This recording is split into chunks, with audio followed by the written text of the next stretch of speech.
नमस्कार, स्वागत है आपका हमारी इस खास पेशकश लौटी महामारी फिर से कालाबाजारी में। मैं हूं सनी गंगासागर आपके साथ में। छत्तीसगढ़ में कोरोना का संक्रमण जिस तेजी से बढ़ा है उससे स्वास्थ्य संबंधी चिंता तो बढ़ी ही है और फिर से लॉकडाउन को लेकर जो आशंका है वो भी बनी हुई है। लेकिन कुछ लोग ऐसे भी हैं जो कि दूसरी लहर की तरह ही इस बार भी आपदा में अवसर ढूंढ रहे हैं। खाद्य पदार्थों और आवश्यक वस्तुओं की कालाबाजारी भी बढ़ गई है। जो प्याज 3 से 4 दिन पहले महज 25 से 30 रुपए प्रति किलो बिक रहा था वो बढ़कर 35 से 40 और कई जगहों पर 45 तक पहुंच चुका है। तो वही खाने का तेल 130 रुपए से 150 160 रुपए प्रति लीटर तक चला गया है। आटा 25 से 35 रुपए पहुंच गया है। सब्जियों के दाम भी एकाएक 10 से 20% तक बढ़ गए हैं। खाने पीने की ये चीज़ें और दवा, पेट्रोलियम के जो उत्पाद है ये हम सभी की ज़िंदगी के लिए बेहद महत्वपूर्ण है। और अगर कालाबाजारी या जमाखोरी की वजह से इन चीज़ों की आपूर्ति प्रभावित होती है तो आम जनजीवन भी जाहिर तौर पर प्रभावित होता है। इसलिए आज हम बात करने जा रहे हैं हमारे जीवन पर पड़ने वाली इस कालाबाजारी के असर के बारे में। और इसीलिए हमें लिखना पड़ रहा है लौटी महामारी और फिर से कालाबाजारी।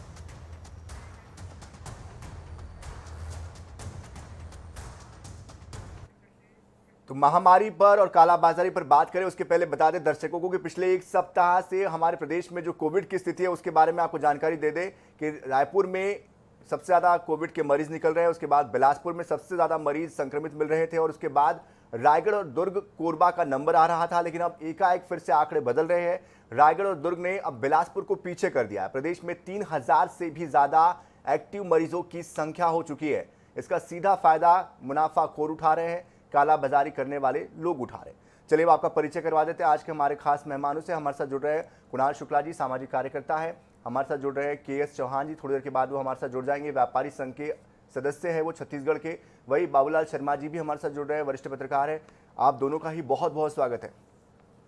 सबसे पहले मैं आना चाहूँगा कुणाल जी आपके पास। जिस तरह की परिस्थितियां हमने देखा था दूसरी लहर के वक्त में, हमने देखा कि कालाबाजारी बहुत ज़्यादा खुलकर सामने आई थी, लोगों ने जमाखोरी करना शुरू कर दिया था और कहीं ना कहीं वैसी ही परिस्थितियां फिर से एक बार बनती हुई दिखाई दे रही है प्रदेश के अंदर। इसको एक सामाजिक नज़रिए से कैसे देखा जाए, क्योंकि जब हमारे भारत की हम बात करते हैं तो हम वसुधैव कुटुंबकम की बात करते हैं, एक परिवार की बात करते हैं। ऐसे में वो परिवार की जो आत्मीयता है वो कहाँ लुप्त हो गई है? देखिए, आत्मीयता तो ना जाने लुप्त हो गई है। मुझे लगता है महंगाई के गर्त में समा चुकी है। और सबसे बड़ी बात, अगर आप देखेंगे कि महंगाई आज चरम पे है, पेट्रोल डीजल का भाव आसमान पे है, टमाटर प्याज जो है वह लोगों को रुला रहा है, सब्जियां लोगों के जो है रसोई तक नहीं पहुंच पा रही हैं। तो निश्चित रूप से उसके ऊपर जो कालाबाजारी का जो वार है वो आम जनता और गरीब लोगों को परेशान कर ही रहा है। साथ ही साथ जो है निश्चित रूप से ये एक मैं बोलता हूँ अभिशाप है समाज में। और पिछले अगर हम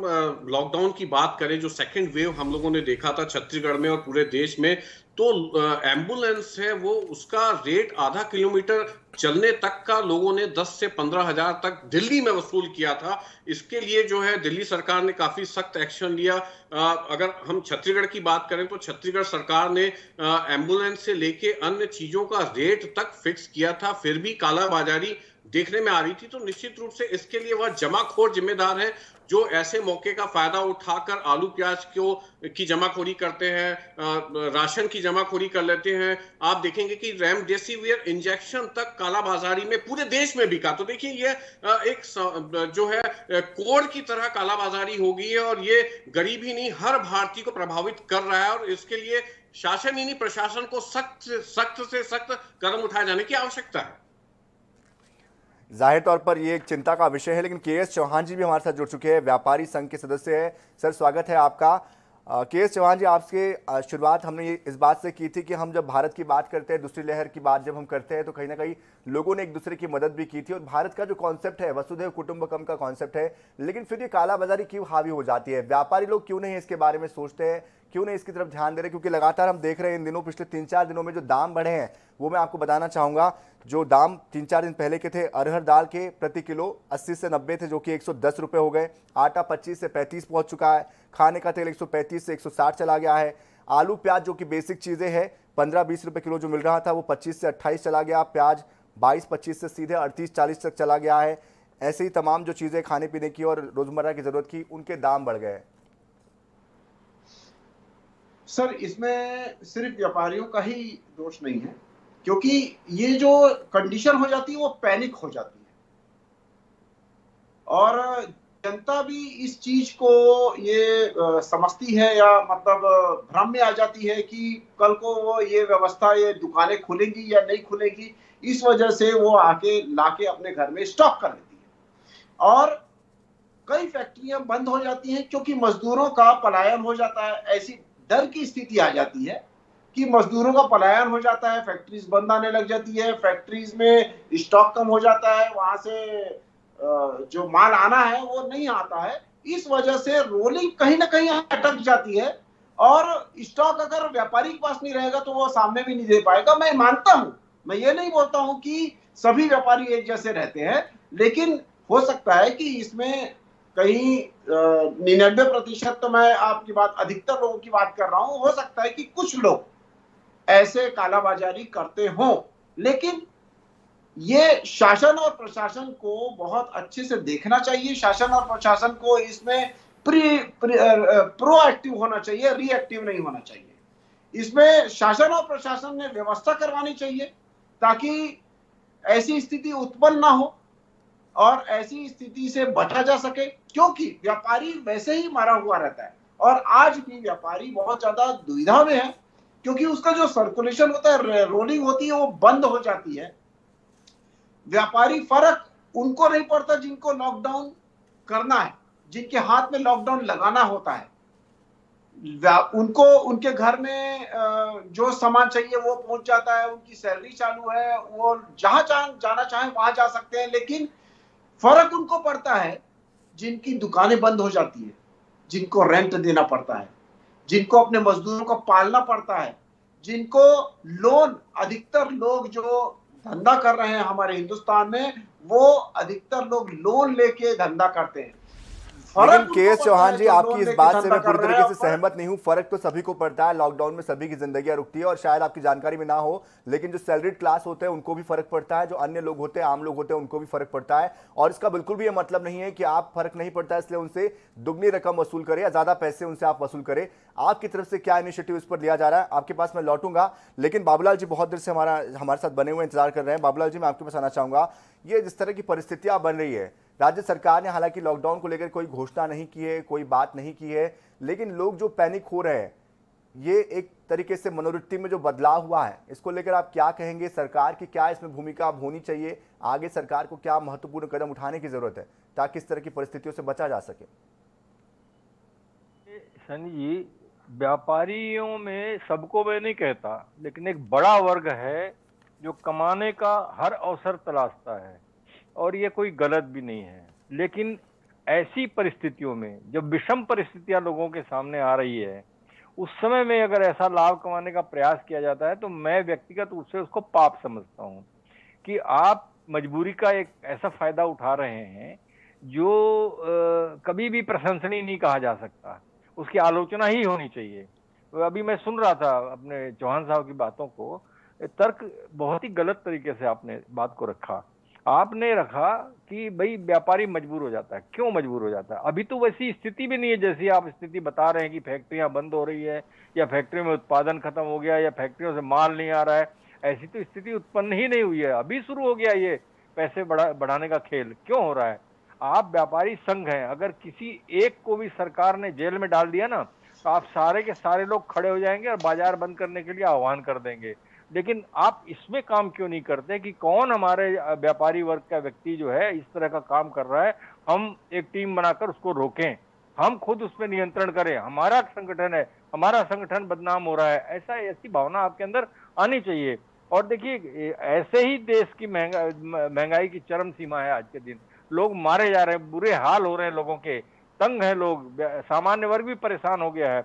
ऐसी स्थिति में जब पेट्रोल, डीजल, दाल, चावल, गेहूं, तेलों का आ रहा हूं भाव चौहान जी, आपके पास भी आ रहा हूं। जो भी खाने की चीजें, हमारे रोज की जरूरत की चीजों में इतना ज्यादा उफान है, ऐसी परिस्थिति में व्यापारी संघ से ये उम्मीद रहनी चाहिए, हम लोग को है ये उम्मीद कि वो सब जनता के साथ होकर के जनता के हित में काम करेंगे।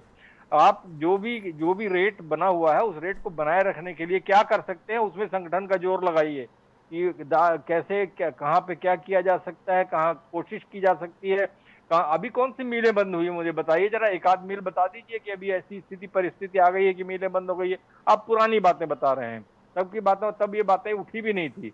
पुरानी बातें तब जब कोरोना लगातार लॉकडाउन में चला था, अब तो बाजार एक अच्छी स्थिति में भी आ चुका था हालांकि। मजदूर कम हो गए थे, उस समय की बातें लगती, लेकिन आज वो स्थिति नहीं है चौहान जी। आप तो एक अच्छे संगठन के रूप में आपको अच्छा माना भी जाता है, आप उसमें नियंत्रण करिए, खुद देखिए, खुद अपनी एक टीम बनाइए, वो माने सरप्राइज जाकर के देखिए कहाँ क्या दिक्कत है। शिकायतें सुनने के लिए एक चैम्बर, आपने एक ऑफिस बनाइए जहाँ शिकायतें ला करके लोग दें, आप उस पर कार्रवाई करें। ये होना चाहिए संगठन का काम, मेरा ऐसा मत है। चलिए जब प्रतिक्रिया ले लेते हैं। देखिए सर, ऐसा है, जी चौहान जी, मैं बोलूं? जी देखिए सर, ऐसा है, मैंने ये नहीं बोला कि मैं समर्थन करता हूं कालाबाजारी का और महंगाई का मैं समर्थन करता हूं। हम लोग भी ये चाहते हैं कि रीजनेबल रेट में लोगों को सामान मिले, उसमें ज्यादा हमारी भी रोलिंग बढ़ती है, हमारी भी रोलिंग ज्यादा होती है। अगर रीजनेबल सामान मिलता है तो हम कोई भी व्यापारी इस चीज का बिल्कुल खिलाफ होता है कि वो कालाबाजारी करे। ये तो पाप है, जैसा कि आपने बोला, बिल्कुल पाप है, 100% पाप है। और कोई भी व्यापारी, मैं आपको आश्वासन देता हूं, व्यापारी नहीं है क्या? क्या जो कालाबाजारी कर रहा है वो व्यापारी नहीं है क्या? आप कह रहे हैं व्यापारी? मैं आपको बता रहा हूं, चांद में दाग हो सकता है, लेकिन वो जो है वो व्यापारी सामने अगर आए, वो अगर व्यापारी सामने आता है तो हम उस पर एक्शन लेंगे। आप लेके आइए, ऐसी कौन सी, ऐसा वो व्यापारी तो बहुत दूर की बात है, उसमें उसके नाम पे एफआईआर हो जाएगी, हम एफआईआर करने चलेंगे।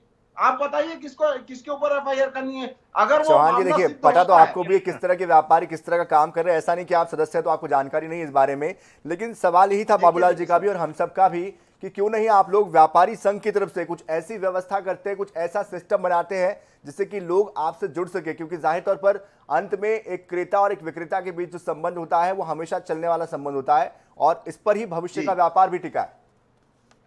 जी बिल्कुल सही बात बोल रहे हैं आप, क्रेता और विक्रेता का संबंध होता है, बिल्कुल 100% होता है। और मैंने ये जो पिछली बातें बोली हैं वो पिछले लॉकडाउन की बातें बोली है, और वो जो उसमें जो परेशानी होती है, वो व्यापारी की जो परेशानी होती है वो मैंने बोला है। इसका मतलब ये नहीं है कि व्यापारी कालाबाजारी करता है, उसको वो अपना जो घाटा हुआ है उसको फायदे में बदल रहा है, या उसको घाटा जो हुआ है उसको कंपनसेट कर रहा है, ऐसा नहीं बोल रहा हूं मैं ये सिर्फ ये बोल रहा हूं कि जो व्यवस्था होनी चाहिए वो व्यवस्था करनी चाहिए। और अगर कोई कालाबाजारी कर रहा है तो बिल्कुल व्यवस्था है उसकी, वो एफआईआर हो सकती है। आप व्यापारिक संघ में आप एक फोन करके, हमारा रायपुर में हेड ऑफिस है उसमें फोन कर सकते हैं, हर जिले में ऑफिस है, अध्यक्ष हैं हमारे, उन सबका वो है, कांटेक्ट नंबर है, वहां पर आप बोल सकते हैं, हम आके वहां पर एक्शन लेंगे, क्यों नहीं लेंगे। और जनता के साथ हमेशा व्यापारी रहता है, क्योंकि वो भी एक जनता का हिस्सा है, समाज का हिस्सा है। इस वजह से कभी भी कोई, आपने एक बड़ी बात कही यहाँ पर कि जनता का हिस्सा, समाज का हिस्सा है, जो लोग आम लोग हैं वो भी व्यापार का हिस्सा है, ये आपने बड़ी बात कही है। और ये उम्मीद करते हैं कि आने वाले समय में जब मैं आपसे सवाल पूछूंगा तो आप आश्वस्त कर पाएंगे तमाम उपभोक्ताओं को कि भविष्य में इस तरह की दिक्कत नहीं होगी। लेकिन कुणाल शुक्ला जी, जब समाज की बात आती है तो हम देख पा रहे हैं कि समाज में जो परिवर्तन हुआ है, लोगों को किसी से मतलब नहीं रहा है, एक मानवीयता की जो भावना थी वो देख रहे हैं हम कि धीरे धीरे अब समाप्त होती जा रही है। ये समाज के लिए किस तरह से एक नया परिवर्तन है, क्योंकि आम लोग भी जो देख रहे हैं कि कभी कभी हमने देखा कुछ लोग ऐसे भी हैं जो कि लॉकडाउन के दौरान खाना बांटते दिखाई दिए, दवाइयाँ बांटते दिखाई दिए, मास्क बांटते दिखाई दिए, लेकिन इसके इतर एक ऐसा भी एक परिदृश्य हम देख पाते हैं जहां पर 2 रुपए की चीज 10 रुपए में मिल रही है।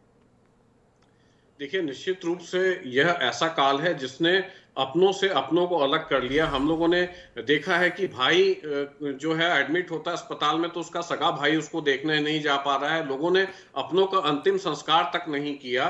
निश्चित रूप से मैं यहाँ पे बाबूलाल शर्मा जी भी वरिष्ठ पत्रकार मौजूद हैं, एंकर सनी सागर भी यहाँ मेरी बातों से शायद सहमत होंगे। हम लोग यहाँ पे बैठ के हर व्यापारी को दोष नहीं दे रहे हैं, परंतु कुछ लोग तो कालाबाजारी कर ही रहे हैं। मैं चौहान साहब से यह जानना चाहूंगा कि यह कौन लोग हैं जो कालाबाजारी कर रहे हैं और इसके ऊपर व्यापारी संघ ने क्या एक्शन लिया? सबसे महत्वपूर्ण बात तो यह है कि वह कह रहे हैं कि हम एक्शन लेते हैं या हम एक्शन लेंगे। मेरे को वो 5 नाम तो गिना दे जिन पर उन्होंने एक्शन लिया हो। मेरा दावा है कि वह एक भी नाम नहीं ले पाएंगे जिसके ऊपर व्यापारी संघ ने एक्शन लिया होगा। हाँ, हम इस बात से सहमत हैं कि किराया देना पड़ता है या बैंक का ब्याज देना पड़ता है या अन्य दिक्कतें भी व्यापारियों के साथ हैं, परंतु इसका यह अर्थ नहीं है कि आप 2 रुपए का जो पार्ले जी का बिस्किट है उसको आप 20 रुपए में बेचें, जो आप 20 रुपए का जो आलू प्याज है, रुपए किलो आलू प्याज है, उसको आप 100 रुपए किलो में बेचें। तो देखिए, यह व्यापारी का धर्म नहीं है और कालाबाजारी करने वालों के ऊपर निश्चित रूप से कड़ी कार्रवाई व्यापारी संघ को भी करना चाहिए। शासन प्रशासन तो यह कर ही रहा है। जाहिर तौर पर आपदा को अवसर देखिए, नहीं बनाना ऐसी चाहिए कुल कौन- मिलाकर।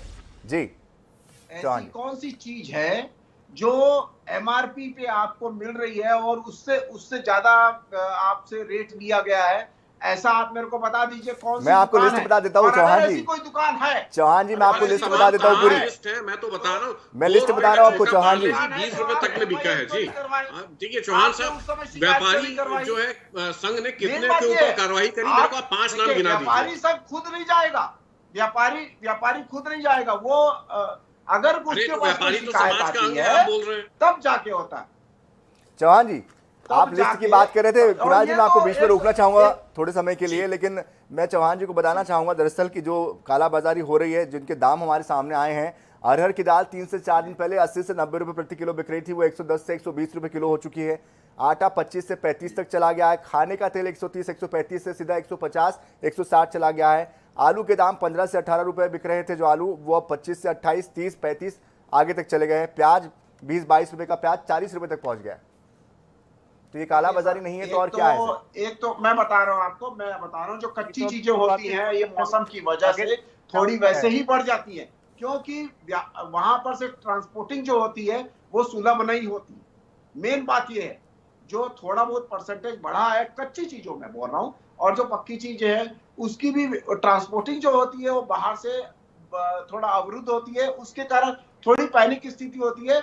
और अभी जनता ने भी ज्यादा खरीदना चालू कर दिया है। आपको भी मालूम होगा, ये प्रैक्टिकल प्रॉब्लम है। इसमें कहीं ना कहीं शासन प्रशासन को अपनी हस्तक्षेप करना चाहिए और व्यवस्था को दुरुस्त करवाना चाहिए। और इसमें अगर शासन प्रशासन अगर इसमें व्यवस्था बनाने में लग जाता है तो इसमें जनता को भी राहत महसूस होगी और व्यापारियों को भी राहत महसूस होगी। लेकिन चलिए चौहान जी, आपने जो बात बोली कुछ हद तक के अगर आपकी बात से हम सहमत भी हो जाते कि चलिए मौसम है, ट्रांसपोर्टेशन या जो भी अन्य चीजें उसकी वजह से दाम बढ़े होंगे, लेकिन जो परिस्थितियां बन रही है, एक एज्यूम करके व्यापारी भी चल रहा है कि लॉकडाउन लगेगा, एक तरफ से जो उपभोक्ता है वो भी ये मान रहे कि लॉकडाउन लगेगा। हालांकि शासन प्रशासन ने स्पष्ट नहीं किया है, लेकिन ना परिस्थितियां इस तरह की बन रही कि लॉकडाउन लगाने के लिए दिशा में हम आगे बढ़ रहे हैं। कैसे आप आश्वस्त करेंगे लोगों को, उपभोक्ताओं को, कि आने वाले समय में इस तरह की परिस्थितियों पर नियंत्रण करने के लिए व्यापारी संघ की तरफ से आप लोग महत्वपूर्ण भूमिका निभाएंगे?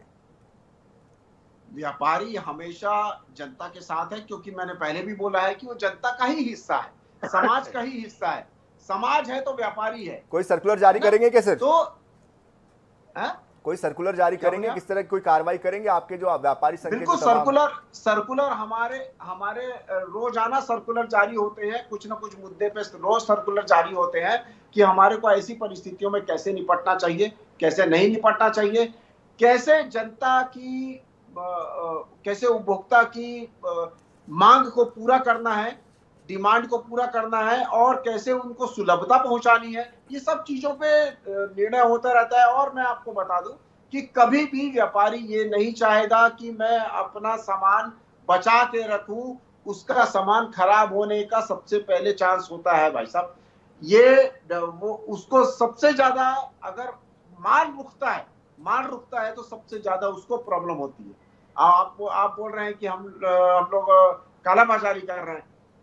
मैं ये नहीं बोलता हूं, चौहान जी, हम सिर्फ आपको नहीं कह रहे, कुछ लोग ऐसे हैं बाजार में जो इस तरह की चीजें कर रहे हैं, इसलिए हमें ये सवाल पूछना पड़ा आपसे। बहरहाल वापस लौटूंगा आपके पास। बाबूलाल जी, मैं आपसे समझना चाहूंगा सरकार का अगला कदम क्या होना चाहिए, क्योंकि सरकार भी इसको लेकर अभी पूरी तरीके से आश्वस्त नहीं है कि लॉकडाउन होगा या नहीं होगा, निर्भर करता है परिस्थितियों के ऊपर। लेकिन कानून भी अपना सख्त बना हुआ है। कानून ये कहता है कि 7 साल तक की जेल की सजा हो सकती है, जुर्माने की सजा भी हो सकती है, बावजूद इसके इस तरह की चीजें हो रही है, लोगों से आप क्या कहेंगे? क्योंकि लोग भी इसको लेकर पैनिक हो रहे हैं, लोगों को भी लगता है कि लॉकडाउन होगा तो पता नहीं ये सामान मिलेगा नहीं मिलेगा। लोगों में भी क्या अब एक तरीके से मानसिक तौर पर एक बदलाव आ चुका है, एक पैनिकता की जो स्थिति बन गई है, उसको लेकर सरकार कैसे लोगों को आश्वस्त करे? देखिए, सबसे पहले तो मैं सरकार के ऊपर बोलता हूँ कि सरकारें जो है आजकल मूल्य नियंत्रण में कोई रुचि लेती नहीं है। आपको याद होगा पहले मूल्य सूची लगती थी। मैं व्यापारी संघ से आग्रह करूंगा कि वो प्रेशर दें कि हर चीज के मूल्य की सूची रोज सवेरे वो लिख दें, ताकि अगर उससे ज्यादा ले रहा है तो उसकी फोटो खींच के आदमी बता तो सके किसी को कि ये इन्होंने रखा था और इतना मुझसे लिया है, और बिल मांगना शुरू करे, है ना। अगर ऐसा है तो बिल मान लीजिए नहीं भी मांगे तो मूल्य सूची टंगे तो लोगों को मालूम रहे कितना है, तो दिखे तो सही कि कितने रुपए में मिल रहा है। एक चीज। दूसरी चीज, अभी मैं चौहान साहब ने जो कहा उससे मैं सहमत नहीं हूँ कि ज्यादा खरीदना शुरू कर दिया जनता ने। ठीक है, ये गलती तो कर रही है जनता, वो भी क्यों कर रही है कि प्रचार ऐसा हो रहा है अखबारों में, इधर उधर में, लोगों के सोशल मीडिया में लॉकडाउन लगने वाला है, ये कर ले, तो डर के मारे लोग इकट्ठा करते हैं क्योंकि लोगों ने भुगता है। तो इसका मतलब ये कैसे हो जाएगा कि उसमें दाम बढ़ा देंगे आप? अगर आपकी खरीदी ज्यादा हो रही है, आपका माल जल्दी खत्म होगा, आप दाम क्यों बढ़ाएंगे भाई? उसमें दाम बढ़ाने का मतलब क्या है? उसमें जब खरीदी ज्यादा हो रही है दाम बढ़ा देंगे?